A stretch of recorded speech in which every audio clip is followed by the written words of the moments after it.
3 April 1950, Natsir ingin memulihkan keutuhan bangsa Indonesia menjadi negara kesatuan, bukan dalam bentuk serikat.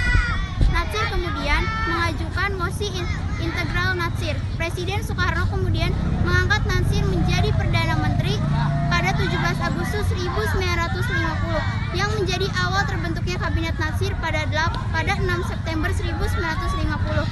Selama masa Kabinet Natsir aktif, terdapat beberapa permasalahan yang dihadapi oleh kabinet ini, yakni sebagai berikut. Masalah keamanan dalam negeri yakni pemberontakan di seluruh wilayah Indonesia seperti Gerakan DI atau TII, Gerakan Andi Aziz, Gerakan APRA, dan Gerakan RMS. Perjuangan masalah Irian Barat dengan Belanda mengalami kebuntuan atau kegagalan penerapan Sumitro Plan.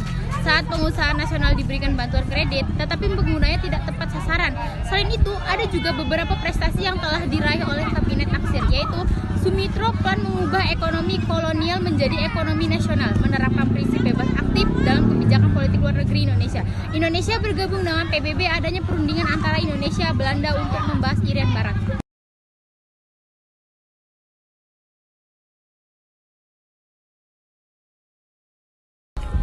Kabinet Natsir memiliki beberapa partai, yaitu Partai Kristen Indonesia, Partai Sosialis Indonesia, Partai Katolik, Partai Indonesia Raya, Partai Serikat Islam Indonesia Independen. Di dalam Kabinet Natsir terdapat beberapa program kerja, yaitu yang pertama menyelenggarakan pemilihan umum untuk Dewan Konstituante dalam waktu yang singkat. Yang kedua, yaitu mencapai konsolidasi dan menyempurnakan susunan pemerintah serta membentuk peralatan negara yang bulat berdasarkan pasal 146 di dalam Undang-Undang Dasar Sementara 1950. Yang ketiga, yaitu menggiatkan berbagai usaha untuk mencapai keamanan dan ketentraman. Yang keempat, yaitu mengembangkan dan memperkokoh kekuatan perekonomian rakyat sebagai dasar bagi pelaksanaan kegiatan perekonomian nasional yang sehat serta melaksanakan keragaman dan kesamarataan hak antara buruh dan majikan. Yang kelima, yaitu membantu pembangunan perumahan rakyat, memperluas sebagai usaha untuk meningkatkan kualitas manusia dalam hal kesehatan dan kecerdasan.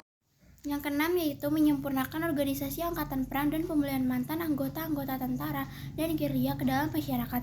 Yang terakhir, yaitu yang ketujuh, memperjuangkan dan mengusahakan penyelesaian masalah perebutan wilayah Irian Barat dalam waktu yang singkat.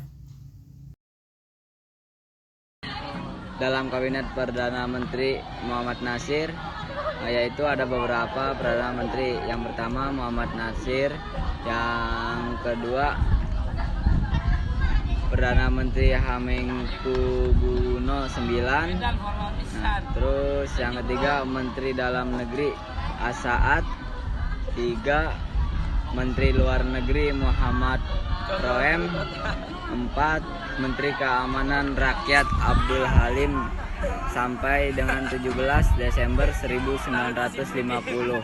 Yang kelima Muhammad Natsir Intertim sejak 17 Desember 1950. Yang kelima Menteri Kehakiman Wongsonenggoro.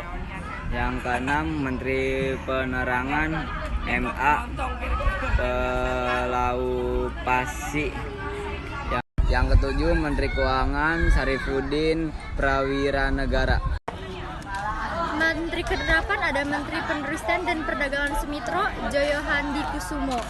Menteri ke-9 ada Menteri Pertanian Tandiono Manu.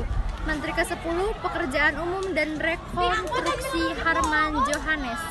Menteri ke-11 ada Sosial FS Haryadi. Menteri ke-12 ada Perhubungan di Juanda Kartawijaya.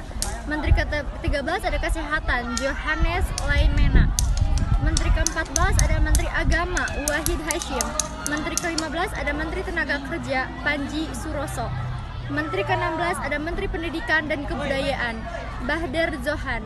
Menteri ke-17 ada Menteri Negara Harsono Djokroaminoto sampai dengan 3 Desember 1950.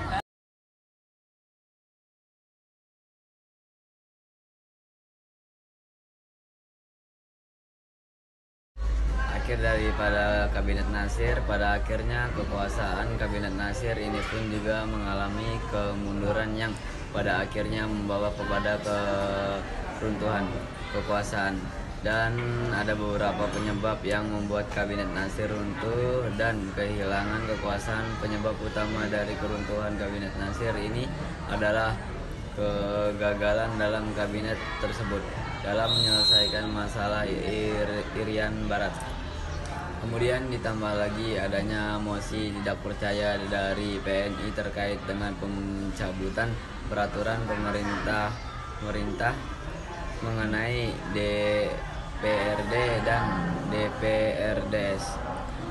Peraturan pemerintah tersebut dianggap PNI terlalu menguntungkan Masyumi dan mosi dari PNI ini pun diterima oleh parlemen sehingga Nasir harus mengembalikan mandatnya kepada presiden. Selain mosi tidak percaya dari PNI yang disetujui parlemen, ada mosi tidak percaya dari parlemen terkait kegagalan kabinet Nasir dalam perundingan antara Indonesia dengan Belanda terkait Irian Barat. Tekanan yang bertubi-tubi ini kemudian sampai pada puncaknya, yaitu kejatuhan Kabinet Nasir pada tanggal 21 Maret 1951 dan kemudian Nasir pun mengembalikan mandatnya kepada Presiden Soekarno.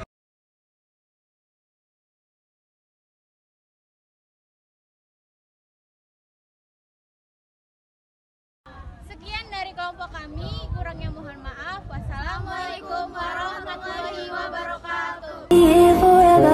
Said I'll always be your friend. Took an oath and I'm sticking out to